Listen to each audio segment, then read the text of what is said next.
It is Tuesday on Daily Delivery. I am Michael Rand, happy to be back for another day. Hope you guys are having a good one out there as well. Good show coming up, kind of our regular Tuesday NFL kind of show. Andrew Krammer will join me here in just a little bit for a film review of the Vikings. I'm not going to get too technical on this one, but it's pretty interesting. Two things Andrew and I looked at. One, why is a Vikings offense, which is loaded with, plenty of skill position players, plenty of guys you would think would give them a great chance to score in the red zone, why have they bogged down on red zone offense this year, particularly last game, 1 of 4, I believe, against Tampa Bay. They were 1 of 3 in terms of converting red zone chances into touchdowns. Why is that happening? And on the flip side, the Vikings blitzed more than 80% of their plays, defensive plays on Sunday in that 28-24 loss to the Chargers. Is that the right strategy? Why are they blitzing so much? And, what does that say about the rest of the defense and their ability or inability to get pressure with just 4 rushers? So Andrew and I will get into plenty of that. We will also have Vikings poetry, 4 Vikus off of that loss to the Chargers. And the best way, of course, to express ourselves is with poetry in these difficult times for the Vikings. Got a Twins playoff thought at the end, and by way of introducing that idea, let me say too, if you don't get enough Twins content this week, which I hope you will get a whole bunch on Daily Delivery next week. Planning a special episode on Monday to advance that playoff series, which almost certainly will start Tuesday against the last of the wild card teams. There'll be 3 games, or best of 3, if game 3 if necessary. All of those games at Target Field next week. So there'll be a special episode to set that up, and special episodes off of each of those games that the Twins play in the wild card round. So we will have lots of Twins content next week, in addition to the regular content that you are used to, the regular shows you're used to. So it'll be a busy but fun week next week on Daily Delivery. First, though, what did I miss today? It is a big week for Diamond Sports. Sports Business Journal framing this as a, quote, defining week for the future of Diamond Sports. That is an article that appeared Monday in Sports Business Journal. They laid out a lot of the things we've been talking about over the last few months, but a lot of these deadlines that we've been talking about, a lot of these kind of moments that we've been talking about, they are arriving, and they're arriving fast. It kind of feels like we're going through now with the NBA and NHL a lot of the stuff we went through in March and April with Major League Baseball. But we've got the added wrinkle of this. Diamond Sports contract, their deal with Comcast is up at the end of this week, and that happens to coincide roughly with the Saturday deadline. They already got this extension to renegotiate kind of their debt structure with creditors. They got an extension on that. They're in this whole big bankruptcy process right now. They got an extension on that a while back, but that extension, that lapses on Saturday as well. So big things coming up this week as we kind of suss out the future of Diamond Sports and what that means for their relationship with teams. Now, the first thing it could mean is that they're able to get a deal done with Comcast and work with their creditors to restructure some of these deals they have with existing teams, which would preserve, at least in the short term, I would think, a lot of these relationships, a lot of these contracts. And why that is important is we are coming up very quickly on the NBA and NHL seasons. There are basically half the teams in the league, including the Timberwolves and the Wild, who are coming up on the start of these seasons with payments due from Diamond Sports very soon. A lot of these teams expecting payments on October 1st, the rest of them expecting payments starting November 1st. Let's say this happens and that it's kind of business as usual for at least this year. That at least preserves a certain status quo. But let's say they are not able to come to an agreement on a carriage deal with Comcast. Comcast, one of the biggest providers, and you've got DirecTV coming up at the end of October. That contract due at the end of October. Comcast and DirecTV, according to Yahoo Sports, they account for almost half of all of the cable and satellite subscribers that are currently bundled up right now in this marketplace. That would be essentially what we'd consider a death blow for Diamond Sports. I would have to imagine they would probably, I don't know how they would continue to operate without Comcast, because Comcast could start a certain spiral, and they have enough customers in Comcast in general. So that could start a spiral where leagues are then, having to take over broadcast rights, just as we saw in a couple cases with Major League Baseball earlier this year with the Padres and the Diamondbacks, where they dropped those contracts. Diamond dropped those contracts. Major League Baseball picked up the operation of those teams and showed them, in both linear and nonlinear forms, which means basically as part of cable and satellite bundles, but also in a direct-to-consumer fashion. The NBA and NHL are essentially preparing to do the same thing and getting a little bit nervous about it because the timeline for this keeps creeping closer and closer. We're at the end of September here, and there's going to be a lot of teams due money pretty soon. Good quote in the Sports Business Journal story. Quote, "I would characterize it right now, not necessarily as a black cloud, but a gray cloud hanging over us without a doubt." That was Orlando Magic CEO Alex Martins. Their payment is due November 1st. We're all sort of sitting anxiously to see what happens with the Bally bankruptcy. And I have to imagine all of the teams in the NBA and particularly the NHL, which relies pretty heavily on local TV revenue, I would imagine they are all sitting here wondering exactly what's going to happen. Now, the games are still going to be on one way or the other. That's what I want to emphasize. That's the same thing with baseball. If it's not exactly the leagues taking over, something will happen where the games are still shown, but it probably would be a league takeover, at least in the short term, for both of these entities if Diamond Sports ceases to exist and all of these broadcast rights revert back to the leagues and the teams. But it is a very tenuous position right now for everybody, I would say, and there's just a lot of unknowns, and a lot of those unknowns coming to a head this week. I don't know exactly how it will affect the Timberwolves and the Wild, but I have to imagine they're kind of in the same kind of position that the Orlando Magic articulated here, just as the quote I read just a few minutes ago, where they're kind of sitting here waiting and wondering how that piece of their business is going to function, especially as they get very close. They're just weeks away from the start of the NHL season and the NBA season. How will that affect these teams? Deadlines this week will help us sort a lot of that out as we try to figure out the future of these teams. And the Twins, kind of in a similar place, although they're in a much they're in a more advantageous position because their contract, like we've talked about many times, their contract with Diamond Sports and Bally Sports North that ended at the end of the 2023 season. They are free to negotiate a different deal, find a different option, even if Bally Sports and Diamond Sports are able to get their act together and find some sort of way forward out of all this. So they're not dependent on these two. They won't have to make up a plan on the fly. They can have something else in place by the start of the 2024 season if they want to. But all of these teams, Twins, Wild, Timberwolves, Lynx to an extent too, because they're carried a lot on Bally Sports North. They are all sitting here waiting, wondering what is going to happen. We should get some clarity this week, but that clarity could come with a whiplash effect of, okay, all of a sudden you've got to find a new place to carry these games right before the seasons are going to start. Grand Casino would like to take a moment and salute the true football fan. The passion, the hope, the anticipation, that incomparable feeling of winning. Grand Casino would also like to take a moment to remind you that you can find all that anticipation, thrill, and winning at Grand Casino. Grand Casino, let your story begin.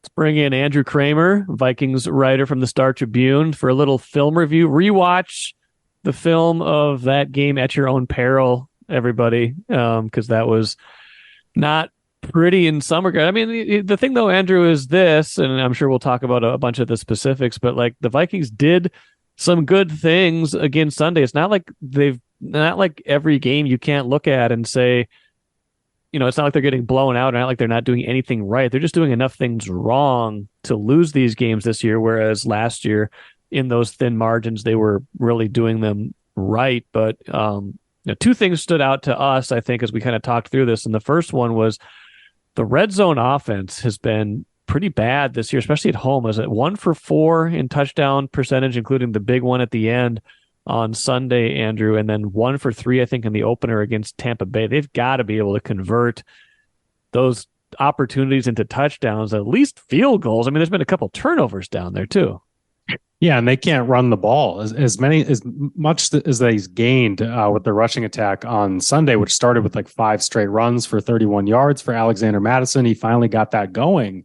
Once they get into those condensed areas where they need to move bodies, this finesse offensive line is not powerful enough to do that. And we saw that time and again on Sunday as well. They tried to run it at the goal line a couple times and got stuffed.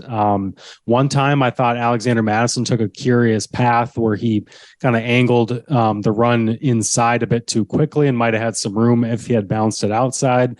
So sometimes this isn't on the blocking, but overall, they just haven't had that success. And last year, they found a way to do it. Last year, they were a good red zone offense in general. And I think they had something like 18 rushing touchdowns, and 14 of them were from within, the 10, 15 yard line. They weren't a big play rushing offense, but when they got down there, they could do it. They're not finding that success right now early on. And the Chargers are one of those fronts that you would have hoped to have seen that, where Kirk has to drop back. I think not the time where he threw the interception at the very end of the game, but the red zone stand in the second half before that. I think it was the fourth quarter. He had to throw the ball on 3rd and 3, 3rd and goal from the 3, 4th and goal from the 3. That's a situation where you would like some creativity from the play caller. If you can't run the ball straight up, find some way to reverse it or do something to get the ball in the end zone and not rely on Kirk having to drop back against a pass rush that once again was hitting him pretty often. Yeah, I mean, talking about that sequence, and I wanted to bring that up because you're right. They got 1st and goal at the 3. Madison ran once for 2 yards to the 1. So it's 2nd and goal from the 1. It's like 4 minutes left in the game. Next play is Madison losing a yard, and then it's 2 Cousins incompletions. I mean, if Madison can get in, I mean, you'd like to think that 3 cracks from the 1, you can get in with your running game. But when the first crack you take from the 1 goes back a yard, you are influenced in your decision making. And if they just don't feel like that's a good option from the 1, they've got to do something different. But that's kind of a pretty sad admission, especially like you said, they were running the ball pretty well. But if they don't feel like when they get into those condensed spaces, they can get any kind of push, then it kind of takes Madison's power game out of play, takes a quarterback sneak maybe out of play, or you don't feel as good about a quarterback sneak if you can't get that kind of push, and you are limited to kind of tricking them or finding some sort of quick pass play, and then you're asking Cousins to make quick decisions, and sometimes that hasn't always worked out great. Yeah, and right now, too, they just don't have the confidence in their red zone offense to have Kirk pull up and throw a bunch of touchdowns. They would like some easy scores. That kind of gets the momentum going and gets that confidence going, where right now they're just kind of a big play offense where you need that 50-yard touchdown, the 30-yarder to Addison, all those things. That running game just kind of calms everybody down and eases that in there. And they didn't have that to lean on as much as they did find some room to lean on that in between the 20s. Why is that? Because last year I was looking up the stats. I think they were like 8th in the NFL last year in red zone offense. They were 2nd in the NFL in home red zone offense. They converted like more than 80% of their red zone trips into touchdowns last season. And this year at home, it's like 29%. That's a huge difference. That's maybe, aside from the touchdowns, maybe the biggest story. In terms of, in addition to the turnovers, that's maybe the biggest story of those 2 home losses, at least. I mean, some of the personnel is different. Obviously, Dalvin Cook is gone. Adam Thielen is gone. Maybe there's a little bit of an underrated miss there because he, over the years, was very good in the red zone. But if you look at all of their offensive weapons, offensive line aside, and a lot of that's the same as it was last year, like with everybody they have, with Addison, with Jefferson, with Hawkinson, even Osborne, a second tight end sometimes, it baffles me that they don't have a better concept of how to get the ball into the end zone from 5 yards in. Yeah, some of it's execution too. Some of it's just the plays aren't being made. And I know players like to say that, and Harrison Smith was asked about that from the defense's perspective, and in terms of like just basically was set up to blame coaches and saying, is there something that they can do differently? And he just said, no, we just need to make some of these plays where it's one play here or there. And with all these 1-score games, that's kind of what it's been. And if you go back and look at the plays, so you're talking about the red zone execution, the 3rd and goal one stands out to me from that sequence we were just talking about. from the 3, where I believe that was the one where Joey Bosa beat Brian O'Neill off the right side and just hit Cousins' arm as he was throwing it. And it was an incomplete pass where Madison was coming open right in the flat. And that's one where it's probably a touchdown because he's kind of by himself. But because Bosa just gets that step on O'Neill, it leads to that disruption. And then on the last sequence before the interception, when they were hurrying up to the line in the closing minutes, there was kind of a curl and go route that KJ Osborne duped somebody on. Yep, that was the first down play, I think. Yeah, that's one where he just had the ball right outstretched on his fingertips and doesn't make that catch. If he makes that catch, maybe he's stumbling into the end zone. It's a completely different finish. And then at the end there, Jordan Addison also had a near touchdown catch in the end zone that came out of his hands on a play that I think the Chargers were flagged on. So the play ended up not mattering, but it could have been a touchdown. It could have declined that penalty if he would have hung on to that football. So in general, there's just enough plays here or there that you've seen the Vikings make. You've seen Adam Thielen come down with those catches. You've certainly seen Justin Jefferson do it. There was also a second and goal there where TJ Hawkinson got knocked down on a route and Cousins had nowhere to go. And I think he ended up throwing that one away or through the back of the end zone. So I think execution plays a big part in it, certainly. And again, that's where running the football really helps you if you have something to turn to when that passing game's not totally clicking. Jefferson, I think for all of his greatness, gets a surprising lack of red zone targets sometimes. I don't think I don't know how many touchdowns he had last year, but the one he had in this game, the 50-yarder, that was his first touchdown of the year, right? Like, it feels like he should be kind of the trump card in all this, but maybe when it's the condensed space, it's easier to kind of shut him down a little bit or pay more attention to him because you can use the boundaries and it's not as hard. But that to me seems like you've got Justin Jefferson. How can that not be the ultimate weapon down there? You would like to see them scheme him up more like a Devontae Adams, more like one of these guys that can really go solo up at the top and just kind of throw a fade ball or a jump ball to him. You don't see them want to do that very often in this offense. And at least last year, they didn't have to. They were able to get him these bigger some touchdowns from bigger plays and then find ways to score elsewhere in the end zone. I think part of that's quarterback. I really do. You hear so much about Cousins being the guy who takes what the defense gives him. And they're certainly not going to give him Justin Jefferson in the end zone in a favorable look. You're going to have to force it up there in a 50-50 shot. And they just don't take that many of those with Cousins. Yeah. In his career, Jefferson now with 26 touchdown catches among his 351 grabs. So I'm not saying, he's had 7, 10, and 8 in those first 3 years, but you would think someone of his caliber, his size, he had 128 catches last year, but just 8 touchdowns. You would think he might have more than that. So maybe that's something they can work on to get him, 12 or 13 seems like a number that would be more palatable to him and to some others going forward. Now let's switch over to defense because we saw the Chargers. I think Justin Herbert completed 40 passes. Like, it was just a bonkers number. The Vikings opponents this season have completed like 76% of their passes. Those quarterbacks, especially Jalen Hurts and Herbert, have been pretty content to kind of take the intermediate stuff, beating a lot of those blitzes that Brian Flores keeps firing out. And I was something else Sunday. He was like relentless with the attempts, at least, at getting to the quarterback. Yeah, there were very few plays where Justin Herbert was not blitzed. We thought, the Vikings were already ranking tops in the rate in blitz rate across the league through 2 weeks. We thought, that's kind of going to be the cruising altitude for Brian Flores. And he goes out there and I think it was 80%, ESPN 80%, said, blitzes. And I counted it up and Herbert went 30 of 36 against the blitz for 293 yards and 3 touchdowns. This guy was executing every blitz that was coming his way. He had the answer. He had the quick out. And the Chargers did a great job with Kellen Moore as their coordinator now, the former Cowboys coordinator, of finding those answers and setting them up for him and expecting it. Because at this point, you have to expect it with Brian Flores. And the Vikings, again, did not have that counter to consistently keep the quick game down. And the worst part is they gave up the big plays. They gave up a bunch of 25-yarders to Keenan Allen, the 35-yarder to Mike Williams, all of which coming against the blitz, and all of which, and the 49-yard touchdown, I should mention, from Keenan Allen to Mike Williams. all of that coming in times where the Vikings were bringing pressure and they were just kind of toying with them. The Chargers started with a bunch of screens, and then that fake touchdown with Keenan Allen throwing to Mike Williams comes at a point where they do the same motion they'd done 4 times prior. The 5th time, though, they decide not to run the screen. They decide to pull up and throw it. I mean, those are the kind of things that at the end, the defense is just saying, what do we do? No matter what we guess, we're wrong.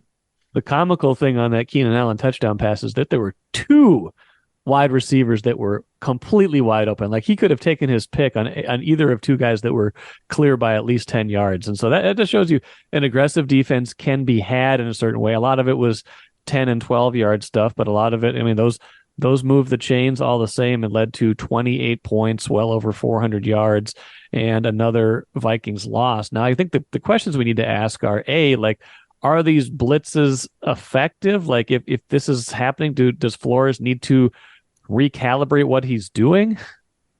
Well, they don't have the pass rushers to stop them with 4. Yes. And even when Justin Herbert faced a 4-man rush, he was still doing a pretty good job because the pressure wasn't getting to him. There was 1 third down where Danielle Hunter was chipped on a 4-man rush, and that gave him plenty of time to step up and fire for a first down throw. And then the problem also is personnel, because when they blitz, they're right there. Herbert was able to evade it and miss. There was one play I'm remembering where he missed Harrison Phillips and Josh Metellus to find an open Keenan Allen for 25 yards. And then the first touchdown for a few yards is a sidearm pass around Josh Metellus, who's coming in. There's just many times where the Vikings are right there, and they're right there nearing to disrupt him, but they just weren't able to make that play. And Herbert's a great quarterback. He's going to do those things, and he was really on Sunday, where we've seen him play not as good and not as well against the Vikings in the past. But then the problem is that they don't have the guys to play one-on-one against Keenan Allen, against Mike Williams. Caleb Evans had a really rough day, tipping a would-be interception pick into a touchdown, getting flagged on another pass that he got beat deep on, and then giving up a bunch of underneath stuff. But then Byron Murphy was supposed to be the star corner brought in. He got beat a few times by Keenan Allen as well. Keenan Allen was just beating whoever they put across from him. It was no contest. No, and, you're getting back to the pass rush, too. I mean, last year they had Danielle Hunter and Zadarius Smith as their primary edge rushers, and Smith's effectiveness maybe waned a little bit as the year went on with his knee injury, but those guys were largely there and largely applying a decent amount of pressure even when they rushed 4 in that Ed Donatel scheme. This year, no Zadarius Smith. They bring in Marcus Davenport to hopefully kind of supply that same level of pass rush, but there was skepticism from some of us because of Davenport's output last year, which was half a sack, and his injury history.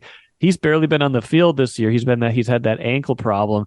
That's got to be a big piece of this whole thing, is like the mystery of when's Davenport going to come back and how much can he help?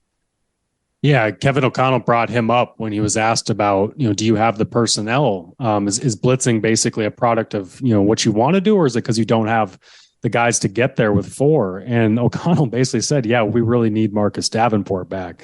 So it's a reminder that these high blitz rates from Brian Flores, while it's historically what he likes to do, it's also coming with a Vikings defense that is missing one of its top 2 pass rushers, and really that guy that was supposed to be the counter to Danielle Hunter when he was getting all of those chips and blocks and double teams like the Chargers threw at him. And Davenport, for all that he lacked in his sack numbers, physically he's a very large man. He's very good at what he does when he's engaged and when he's finishing plays. And he admitted to not doing that as well in his 5th year in New Orleans last year. That was a red flag. It was a red flag that he's got this injury history, and now this ankle injury that Kevin O'Connell called unique and said wasn't responding to treatment in a way that would help him heal quickly. So he's now missed 3 games essentially because he only played 4 snaps in that game at Philadelphia. And he didn't practice last week. So we need to see if he's even going to be on track to come back this week, or if they're going to have to put him on injured reserve. That's a horrible start for that acquisition. The entire draft class of 2022 didn't play on defense other than a Caleb Evans. It's been something for, some of the young development that you wanted to see. And then certainly with Davenport, the big free agent addition. Well, the young development they were counting so much on too. I mean, that was the big offseason narrative was, hey, it's maybe these guys didn't produce a lot in 2022, but wait till 2023.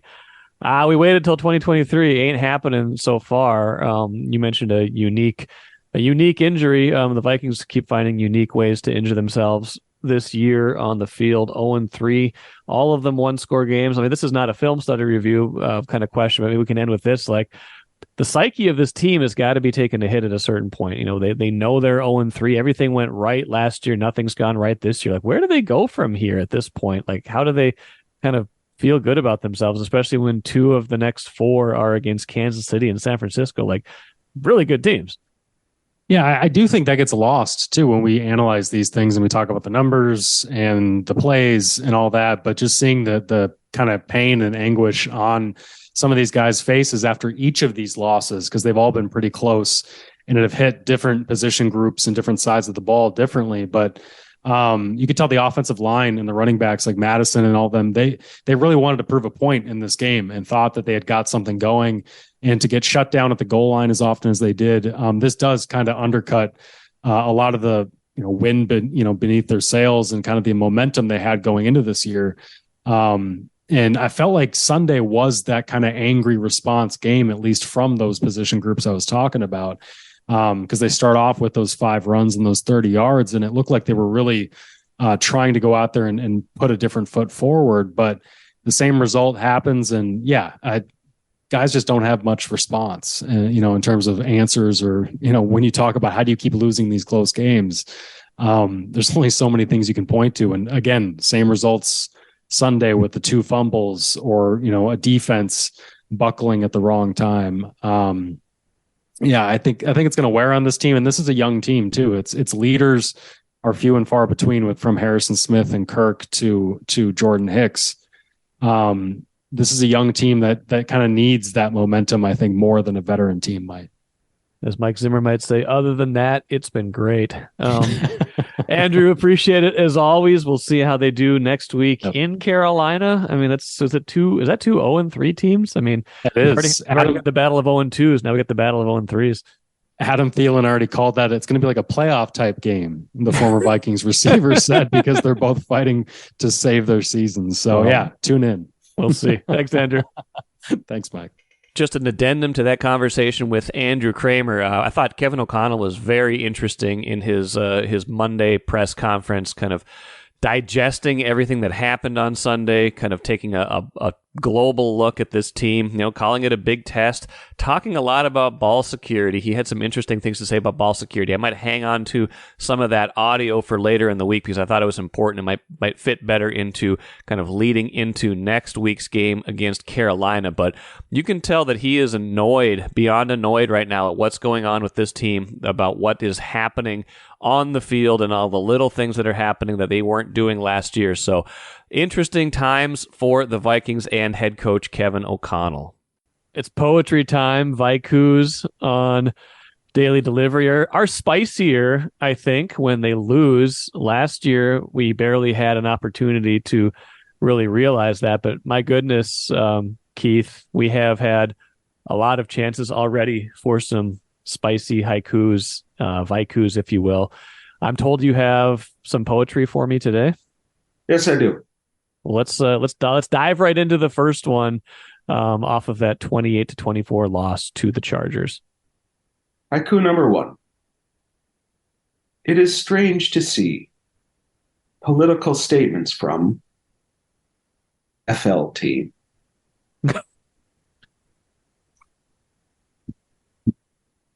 What was the political statement? Well, see, this is I don't fully understand myself. I just know that there's one here, right? Okay. Clearly, the Minnesota Vikings are making some profound statement about the Second Amendment because they keep shooting themselves in the foot, right? Okay. And I can't tell. I was like, did I miss something, or are you going somewhere with this? Okay, continue, please. Right. I can't tell if it's like a pro Second Amendment thing where I don't care what you do, I'm going to keep my guns even if I keep shooting myself in the foot. Right. Or if it's an anti-Second Amendment thing where look what happens when we don't have responsible gun regulation. Right. I keep shooting myself in the foot. Yeah. But they keep doing it. They keep doing it. Like, so we have this profound political statement about shooting themselves in the foot. They do. Yeah, and there was a lot of things on Sunday. It's been some of the same things all year. It's been the turnovers. The nice thing they added yesterday was the Caleb Evans play where he went right through his hands and like bonked around a couple times, and that was the go-ahead touchdown. It was a completely different kind of play.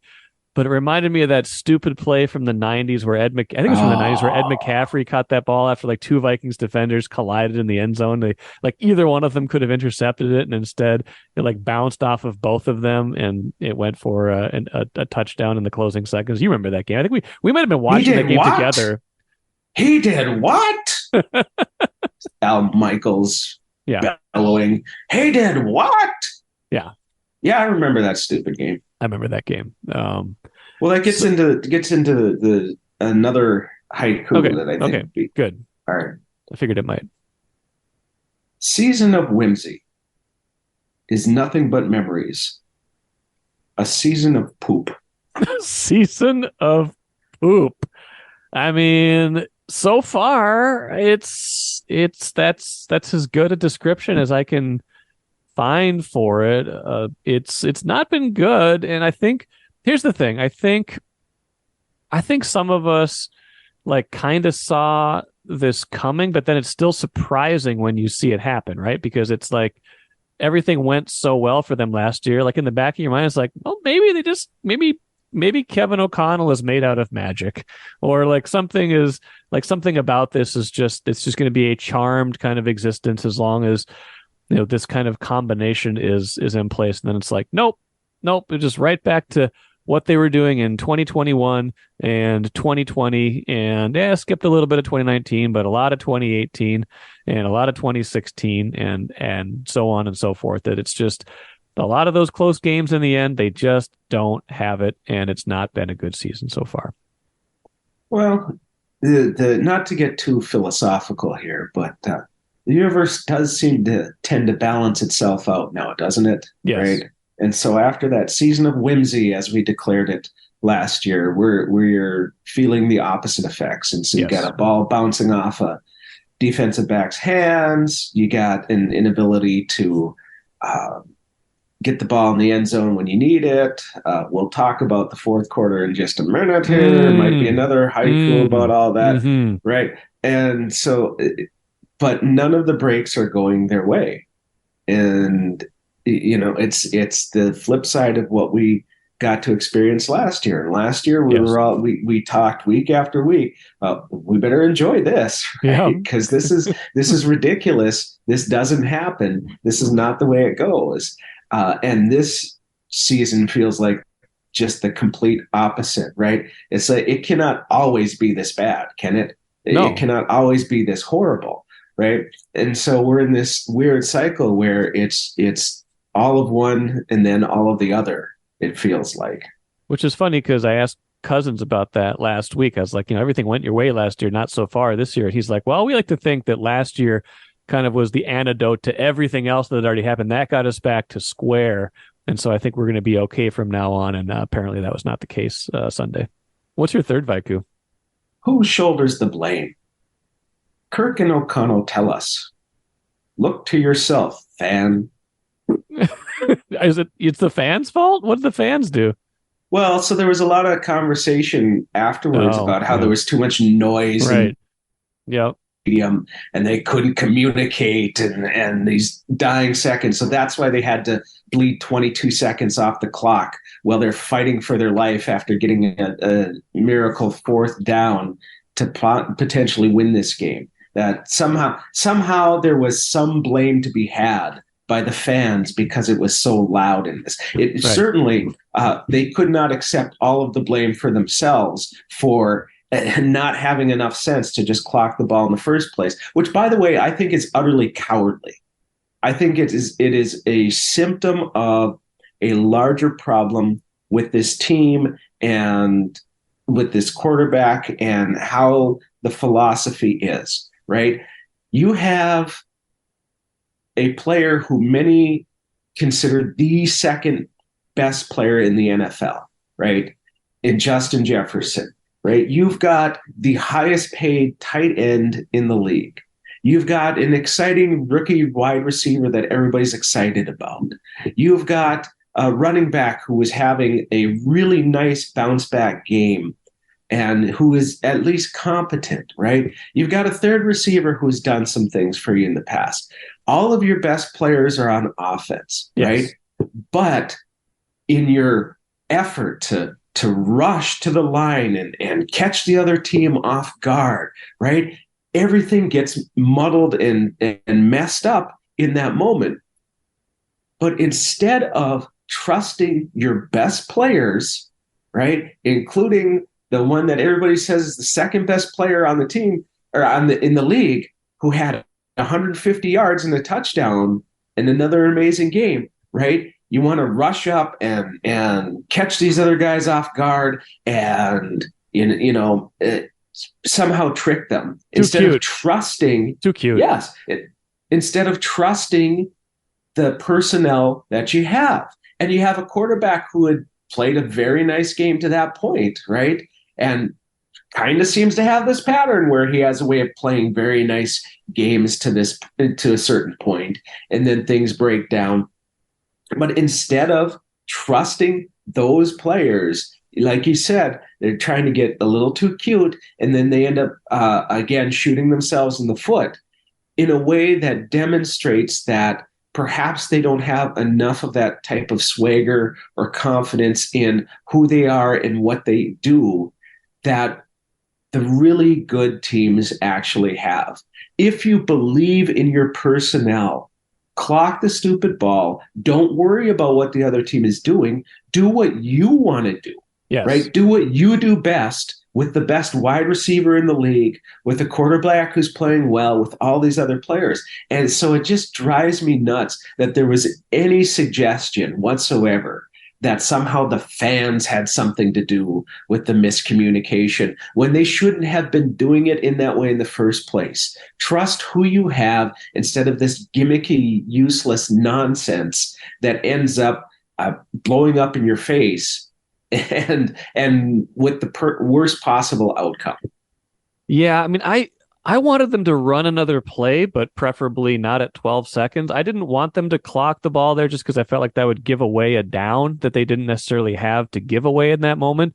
But the larger point you're making is a good one. Like, if their motivation in that was to keep the other team's defense on the field versus what they wanted to do, then that's askew. Then that they should be leaning into what they do best, not what the other team, like a perceived weakness for the other team. So I agree with you in the principle of that rant. Well, it's almost the flip side of what we were dealing with Zimmer a couple of years ago, right? Zimmer had so much faith and trust in his defense, even if it was clear to everybody else that they were by far the weakness of the team, right? That he would rely on his defense to his own fault. But then we got O'Connell, who is getting way too cute, as far as I can tell, with what he's trying to do with this stuff. And it's his offensive genius and the team's offensive genius and trying to win in the margins in this space when you be relying on your best players. Yeah, I agree. What's your fourth, Vaiku, before we get out of here? All right. What more do you need? Can we please do the right thing? Please just blow it up. Yeah, I mean, they're not going to blow it up yet. You know that. We know that. And they're on a path. They're on a path. Like, let's play this out. Like, two of their next 4 games are road games against probably 2 of the worst teams in the league, the Bears and the Panthers. The Panthers is next week. The other 2 are home games against 2 of the two probably best teams in the league, the 49ers and the Chiefs. You got to imagine they're not going to be anything better than 2-5 coming out of this stretch. I still don't understand how they would beat either of those really good teams, even at home. And at that point, you'd be 0-4 at home. You'd be 2-5. The trade deadline would be days away. You'd have a game against Green Bay. You might go 2-6 after that game. Who knows? I don't know. I don't know what their palette is, but it's clear that they're not on a 1 or 2 year championship trajectory. They're not even on a 1 year playoff trajectory right now. Everything dictates that, yes, you would blow this up, that Cousins isn't your guy next year, that maybe you try to trade him if you can. You try to trade Danielle Hunter if you don't think he's coming back. Problem is, they don't have much otherwise. Like, you're setting yourself up for a pretty big rebuild, and you have to make sure that Jefferson's happy. And, who throws him the ball has a certain amount of that. So I think they should blow it up, but I don't know how fast they're going to do it. Well, but I think that the rebuild could be relatively quick, right? I don't think that they're necessarily that far off. If you have a Justin Jefferson, right, that's going to make the life of a rookie quarterback a whole heck of a lot easier. And they've got other problems too. They don't have enough talent on defense, which is clear. Their rebuilt offensive line for the last 15 years that they've been trying to rebuild is still terrible, right? So they've got lots of things that they need to do. But this is a year where you've got some really good quarterback prospects at the top, and you could find a way. And you have a couple of pieces that would be valuable. You can't trade everybody away, right? But you can trade Danielle, and if you can get Kirk to waive his no trade clause, right, you're going to get something significant for that or useful for that. And even if you can't get him to trade waive his no trade clause, it might be worth taking a look at Jaron Hall for the rest of the of the season, just to see what we got there, just to figure it out. And that's the way you could probably sell Cousins on a trade, is like, hey, look, like you're either getting traded or we're going to take a look at Jaron Hall. And do you want to go into free agency sitting on the bench for half a year, or do you want to go try to win somewhere else? And so you've got two pieces that can bring you back something. You're not getting anything for other players or what have you. We don't need to point out anybody in specifically, but you have the ability to get a little bit of capital, right? You have a draft where you have some pretty good quarterback talent if you can really get yourself to where you need to be. And if you can build a little something there and get rid of some of that contract stuff that's eating up the salary cap, you are setting yourself up, I think, for a much quicker type of rebound than we might project or that we might think of if we're talking about a traditional tank where you're looking at like what the Chicago Bears are doing, right? Yeah. It's been bad for a while, and it's not getting any better anytime soon. Right. But the Bears don't have some of the pieces that the Vikings have. True. And so, and if you can get a better quarterback than what the Bears might have right now, I think you really actually could turn this around much more quickly. And so this is the 1 year. This is the 1 year where you only win a maximum of 2 games, and you figure out how to do that while gaining some assets, because you actually do have some pieces, unlike your usual really bad teams that don't have anybody that anybody else wants. Last year was the competitive. This year is the rebuild in the Kwesi plan. We'll see. All we want is clarity. I mean, you can't ask for anything more than clarity, right? What you don't want is 8 and 9, because then you don't get the draft pick, and then you're like, maybe we keep some of this together and try to kind of wing it on the fly, and then it just kind of perpetuates itself. All you want is clarity. Yes. Another year stuck in the middle. How do you get out? If this year you don't bottom out, how do you ever get out of being stuck in that middle? I don't know. I don't think you do. Trying times always bring out the best in the artist and the poet, and I think that is certainly the case here with these Vikings. Vikus this season, so hope you guys are enjoying those as well. Let's finish with the cooler. Right now, if the playoffs started today, the Twins would be playing the Astros in the wild card round, and I don't think that's the preferred preferred opponent, a team with a ton of playoff history, postseason pedigree, World Series champs. I don't know if that's the team you want to face. They are in a tailspin right now. Not necessarily that's how it's going to be when things finish up, but right now that is how it is looking. I don't know. I don't know if you get to pick or what you would want to do or how you exactly would choose your opponent, but right now it would be the Astros, and I don't know if that's what you want. That's the last team that beat the Twins in the playoffs in 2020. Not quite to Yankees nemesis level yet, but that is not necessarily the team you want to see if you are a division winner. So we'll see how that shakes out in the next few days. That'll do it for me here today. Should have good stuff coming up tomorrow. A little break from all the football. Marcus Fuller from the Star Tribune expected to join me to talk Gophers men's basketball. That practice started this week, so we'll get some Gopher basketball talk, some hockey talk later this week too with Sarah McClellan, who covers the Wild for the Star Tribune. So look for that later this week. Until then, I'm Michael Rand, back at it again tomorrow.